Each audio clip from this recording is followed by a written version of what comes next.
I don't know if you're like me, but I used to read this story and I didn't really get it, and I also think it's a little unjust,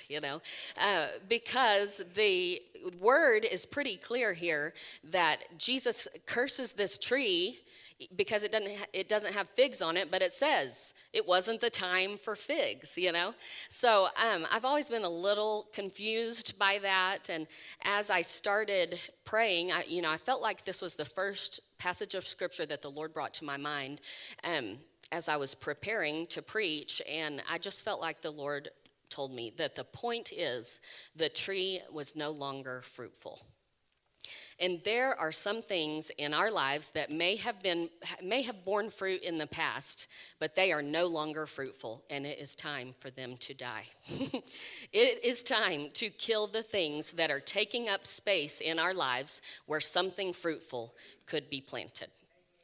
Just as Jesus cursed and killed the fig tree, we've got to kill the things in our lives that aren't bearing fruit. And I'm not talking about your marriage, okay? If your wife is getting on your nerves or your husband is acting bad, we're going to talk about that in part 2 of the sermon, okay? So I'm not talking about the things that that according to God's will, it's God's will for them to live